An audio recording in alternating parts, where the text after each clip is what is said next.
Hi friends, அஸ்ஸலாமு அலைக்கும். Sunday mini vlog. இன்றைக்கி வந்து மார்னிங்கே எல்லா வேலையும் முடிச்சுட்டு சிக்கன் தான் வாங்கிட்டு வந்தார். சரி குருமா வச்சுட்டு நாங்களும் லஞ்சோ சாப்பிட்டு முடிச்சுட்டு ஒரு 6 மணிக்கே வந்து ஃப்ரிட்ஜில் பூ இருந்தது, எடுத்து கட்டவே இல்லை. டிசம்பர் பூ அதுவும் எடுத்து வச்சுட்டு எனக்கு வந்து சூடாக ஒரு கப் காஃபியும் போட்டுட்டு குடிச்சு முடிச்சுட்டு பூவை வந்து கட்டி முடிச்சுட்டு நான் வந்து டின்னருக்கு வந்து சிலோன் முட்டை பரோட்டா தான் பண்ணுறேன். சப்பாத்தியில் பண்ண போகிறேன். மைதாவில் பண்ணால் இன்னும் டேஸ்ட்டாக இருக்கும். ஃபஸ்ட்டு வந்து சிக்கன் வந்து ஃப்ரை பண்ணிவிட்டு கட் பண்ணிக்கிட்டேன்.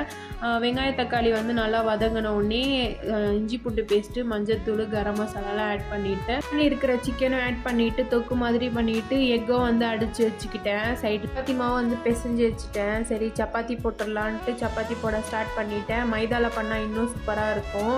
சாப்பிட்ருந்தீங்கன்னா கமெண்டில் சொல்லுங்கள். நான் வந்து போட ஸ்டார்ட் பண்ணிவிட்டேன். எக்கும் ஊற்றிட்டு ஸ்டஃபிங்கும் வச்சுட்டு நம்மளுக்கு எப்படி வருதோ அந்த மாதிரி ஷேப் போட்டுக்கலாம். எனக்கு வந்து பாக்ஸ் ஷேப்பில் தான் வந்தது. ஸ்டஃபிங் மட்டும் வெளியில் வராமல் பார்த்து பண்ணணும். அப்புறமா 2 சைடும் எண்ணெய் போட்டு